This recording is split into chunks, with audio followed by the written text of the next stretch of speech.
अगर आप daily newspapers पढ़ते हैं या सुप्रीम कोर्ट के जजमेंट्स फॉलो करते हैं, तो I am sure in the recent times you must have come across the word curative petition. Be it Nirbhaya's case, be it the case of Section 377's unconstitutionality, or be it the latest case of Vodafone Idea dispute. Curative petition is seen as the last form of remedy before the Supreme Court. So, hi everybody, I am Tanya. Welcome to the YouTube channel of Legal Edge, and in today's video, we are going to learn all about curative petition. What is it? How did it originate in the Indian jurisprudence? हम उसे किस provisions के साथ read करते हैं? What are its grounds for approval or rejection? Let's begin.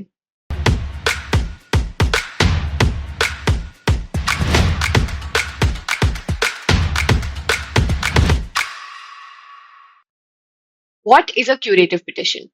जैसा कि हम सब जानते हैं, सुप्रीम कोर्ट एपेक्स बॉडी है and it is the final court to decide all disputes related to law.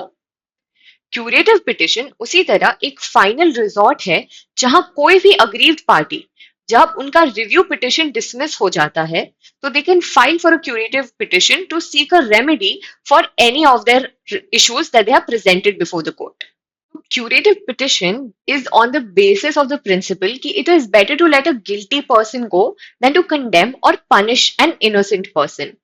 So to ensure कि there is no abuse of the process of law या कोई miscarriage of justice ना हो जाए, इसीलिए review petition के बाद भी एक रेमेडी का क्रिएशन किया गया known as the curative petition, where an aggrieved person on the basis of particular grounds can ask the Supreme Court to look into his matter once again and decide the case.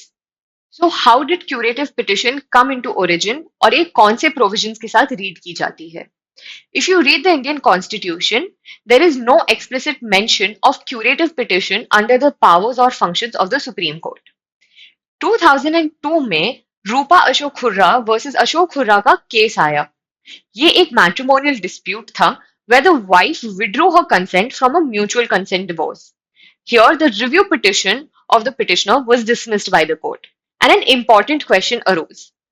Does an aggrieved party have any other remedy once their review petition is dismissed to get a case reconsidered in their favor?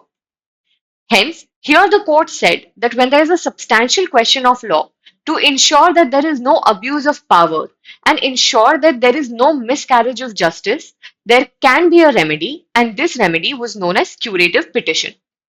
Article 137 of the Indian constitution ये power देता है supreme court को कि वो अपने किसी भी order या जजमेंट को रिव्यू कर सकते हैं, keeping in mind the law as established under article 145.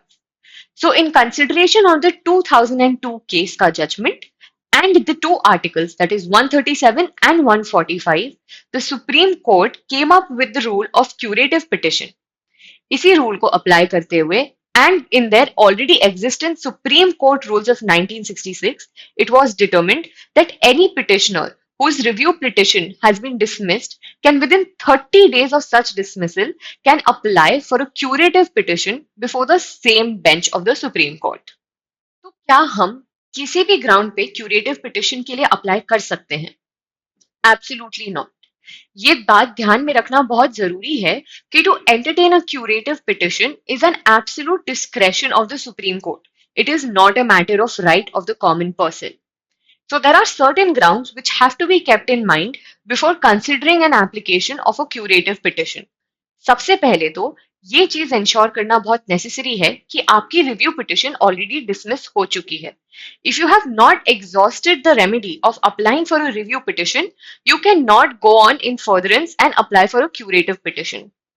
Secondly, out of these things, that is, either there has been an abuse of power, two, there has been a gross miscarriage of justice, three, there has either been a violation of the principles of natural justice or the rule of law, या four, there is either an infringement of the rule of equity or there is a possibility of bias. अगर इनमें से कोई भी element satisfy होता है या फिर all of them, these can be valid grounds to apply for a curative petition. Other than this, अगर आपका कोई भी नया ग्राउंड है या नया रूल है या नया एविडेंस है, आप उसके बेसिस पे क्यूरेटिव पिटिशन नहीं अप्लाई कर सकते. Which brings us to the final point of consideration, that only on the grounds that you have already applied for in the review petition can be the grounds on which you can ask the Supreme Court to reconsider your case. इसका मतलब आप कोई भी नया issue raise नहीं कर सकते हैं when applying for a curative petition जो आपने अपने रिव्यू पिटिशन की प्ली में यूज नहीं किया हो. अगर आपके क्यूरेटिव पिटिशन के ग्राउंड सेटिस्फाई होते हैं, तो the next question is how do you apply for it, what is the procedure for admitting and hearing a curative petition. So first of all, जब भी कोई क्यूरेटिव पिटिशन एडमिट करता है, तो it has to be ensured that a senior advocate has certified it. Certification by a senior advocate means that they have ensured that all the grounds that we previously discussed have been fulfilled in the petition. The second thing is, ये petition पहले एक bench के बीच में circulate होती है.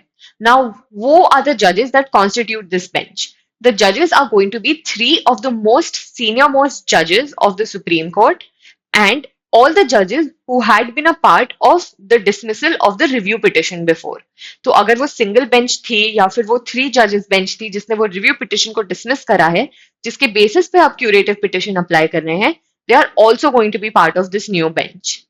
अगर supreme court चाहे तो वो इस हियरिंग के लिए या इस कंसिडरेशन के लिए किसी सीनियर एडवोकेट को एमिकस क्यूरे की तरह भी अपॉइंट कर सकते हैं to help in assistance of the case.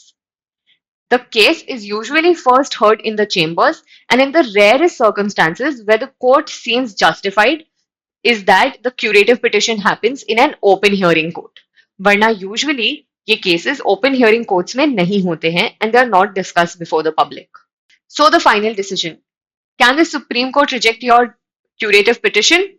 As I've already mentioned, it is the discretion of the court कि क्या वो आपके petition को admit करता है या reject करता है based on the merits of your argument. But the court also has the discretion to decide if they want to impose a cost, you often exemplary also, on any petitioner who has taken up the court's time in presenting a curative petition that was lacking merits.